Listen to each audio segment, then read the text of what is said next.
토트넘의 본머스 원정 경기를 앞두고 포스텍 감독이 충격적인 암시를 했습니다.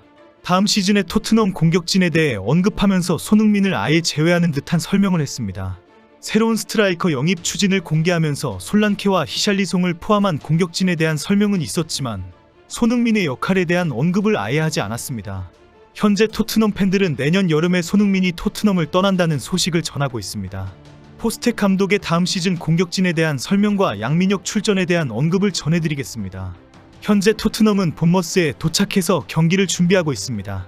벤탄쿠르는 7경기 출전 정지 징계 중 3번째 경기로 결장하게 됩니다. 벤탄쿠르를 비롯해 윌슨 오도베르와 판더벤, 아치그레이와 히샬리송은 햄스트링 부상으로, 골키퍼 비카리오는 발목 부상, 로메로는 발가락 부상으로 결장이 확인된 상황입니다.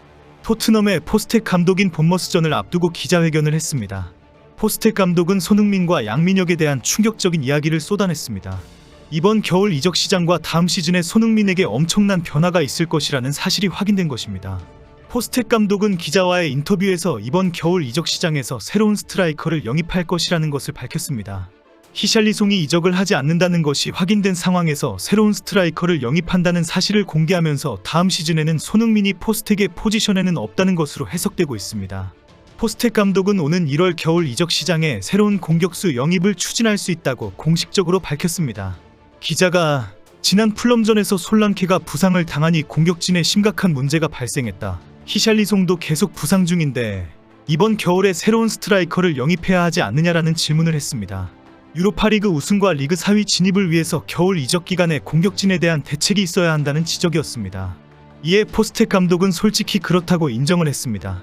새로운 공격진이 들어온다는 발언은 누군가 나가야 하는데 손흥민을 지목한다라고 해석이 되었습니다. 현재 토트넘의 팬들은 포스텍 감독이 새로운 스트라이커를 영입한다는 발언에 큰 환영을 나타내고 있습니다. 히샬리송이 이번 시즌 후반까지 부상 상황에서 회복되지 않는다면 솔란케에 대안이 없다는 주장입니다. 손흥민이 지난 풀럼전에서 솔란케를 대신해서 나왔지만 역시 등지고 돌파하는 9번 역할에는 부담을 가졌다는 지적입니다.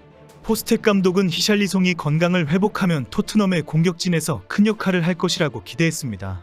히샬리송은 왼쪽 윙어로도 뛸 수 있기 때문에 히샬리송이 회복이 되면 솔란케와 함께 출전을 할 것은 확실합니다. 새로운 스트라이커가 영입이 되면 솔란케와 함께 교체되는 백업 멤버가 아닌 히샬리송처럼 스트라이커와 윙어 역할을 동시에 할 수 있는 선수가 될 전망입니다.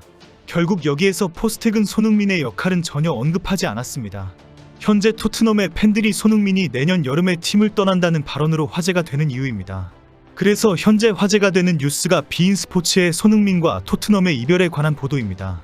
지난 23일 글로벌 스포츠 매체 비인 스포츠는 토트넘은 손흥민과의 계약에 있는 자동으로 1년 연장할 수 있는 옵션을 발동하지 않기로 손흥민 측과 합의했다. 양측은 손흥민이 새로운 도전을 할 수 있도록 지원하기로 했다라고 보도했습니다. 토트넘 구단은 1년 연장 옵션 발동을 철회하고 손흥민은 내년 여름 토트넘을 떠나서 새로운 구단으로 이적하기로 합의했다는 내용입니다. 이 보도는 토트넘과 손흥민이 가장 아름답게 이별하기라고 인정받으면서 큰 화제가 되었습니다. 레비 회장이 이적료를 포기한다는 것이 말이 안 되는 지적도 있지만 손흥민 측 에이전트와의 협상에서 충분히 합의할 수 있는 사항이라는 반박도 나왔습니다. 본머스 원정 경기를 앞두고 선수단의 부상 상황에 대해서도 자세히 설명했습니다. 아치 그레이의 타박상은 잘 회복되었다고 밝혔지만 솔란케에 대해서는 훈련 상황을 지켜보아야 한다고 말했습니다. 솔란케는 지난 풀럼전 때 경기장에 나타났지만 갑작스런 질병 이슈로 포스텍 감독에 의해 귀가 조치되었습니다. 이후 영국 매체에서 확인되지 않은 질병이니 밤새 갑작스럽게 발생했다는 전언으로 무수히 많은 추측이 나왔습니다. 포스텍은 아직 훈련에 완전히 참가하지 않은 것을 밝혔기 때문에 출전 여부는 지켜보아야 합니다. 포스텍은 지난 풀럼전 이후 솔란케에 대해서 본머스전 출전을 위해 스스로 책임져야 한다는 경고까지 했습니다. 이외에 로메로와 히샬리송은 완전히 회복되지 않았다는 것을 다시 확인시켜 주었습니다. 기자회견에서는 양민혁의 런던 도착과 출전 준비 등에 대한 질문도 나왔습니다. 포스텍은 양민혁의 출전에 대해 자신의 경험을 이야기하면서 1월 12일 출전을 암시했습니다.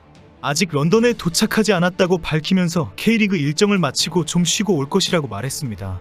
그리고 16일 도착하면 여러가지 업무와 훈련을 하면 1월 1일 정식 계약 시작을 준비할 것이라는 일정을 소개했습니다. 오는 16일 영국으로 출국하는 양민혁이 이번 시즌 토트넘에서 중요한 역할을 맡게 될 것이라는 예상은 있었습니다. 현재 토트넘의 왼쪽 윙어 자원이 손흥민을 제외하고는 거의 전멸한 상황이기 때문입니다. 하지만 일각에서는 양민혁이 치열한 프리미어리그에 뛰기에는 아직 역부족이라는 지적이 나오면서 실제 출전까지는 상당한 시간이 걸릴 것으로 전망했습니다. 백업 멤버로 긴급 상황에 교체 선수로 출전할 수 있다는 기대만 있었습니다. 하지만 오늘 있었던 에미레이트 FA컵 대진표가 발표되면서 갑작스럽게 12일 만에 출전할 수 있다는 전망이 나왔습니다.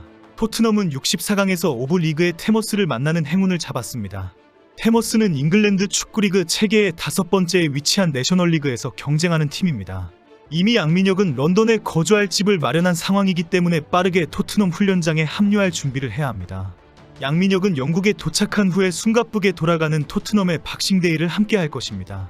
국내 K리그와는 전혀 다른 스피드와 거친 경기를 지켜보면서 출전 기회를 기다릴 것입니다. 토트넘은 1월 4일까지 경기들이 2, 3일을 간격으로 계속 이어집니다. 6일 본머스 원정, 9일 첼시 홈경기에 13일 유로파리그 레인저스 원정, 16일 사우샘프턴 리그 원정, 20일 EFL컵 맨유 홈경기까지 숨가쁘게 이어집니다. 크리스마스와 연말 연초를 앞두고 23일 리버풀 리그 홈경기에 27일 노팅엄 원정, 30일 울버햄턴 홈경기에 새해 들어 1월 4일 뉴캐슬 리그 홈경기가 계속됩니다. 토트넘 선수들은 이때까지 정말 죽으라고 뛰어야 리그 4위 진입의 불씨를 살릴 수가 있습니다. 양민혁은 이 경기들을 경기장에서 함께하면서 1월 12일 테모스와의 FA컵 64강을 기다릴 것입니다. 이후 양민혁에게 출전 기회가 계속 늘어날 것은 확실합니다. 토트넘이 박싱데이를 거칠게 보내고 나면 후반기 시작쯤이 되면 양민혁에게 출전 기회가 계속 늘어날 것이 확실합니다. 박싱데이는 영국을 포함해서 스코틀랜드, 웨일즈, 북아일랜드 등 인접국가까지 12월 25일 다음날을 공휴일로 지정해서 기념하는데 이 날을 박싱데이라고 불렀습니다. 프리미어리그의 박싱데이가 유명한 것은 유럽 주요 4대 리그 중 유일하게 EPL만 이 주간에 축구 경기를 진행하기 때문입니다. 영국 축구 팬들에게는 이 기간 축구 경기들이 박싱데이의 크리스마스 선물처럼 신나고 기쁜 날로 여겨진다는 의미입니다. EPL의 박싱데이 기간에는 여러 컵 대회와 유럽 대항전, 리그전까지 진행되면서 팀마다 2에서 3일 간격으로 경기가 있습니다. 크리스마스 시즌부터 다음해 1월까지 축구 팬들에게는 신나는 축구 축제의 박싱데이가 계속되는 것입니다. 양민혁은 강원FC 소속으로 리그 37경기에 출전해 12골 6도움을 기록하며 데뷔 첫 시즌 만에 리그 최고의 신예로 주목받았습니다. 양민혁은 2024 시즌 K리그 영플레이어상을 수상했으며 토트넘도 공식 사이트에서 양민혁의 수상을 축하했습니다. 포스텍 감독도 앞으로 2에서 3일 간격으로 치루어지는 경기에서 리그 순위와 유럽 대항전 우승 향방이 결정될 것이라고 언급했습니다. 풀럼전에 손흥민이 선발 출전합니다. 토트넘을 위해서 몸버리지 말고 미래를 위해 몸을 아꼈으면 하는 것이 솔직한 심정입니다. 해트트릭은 안 바라고 그냥 기분 좋게 득점하고 행복했으면 합니다.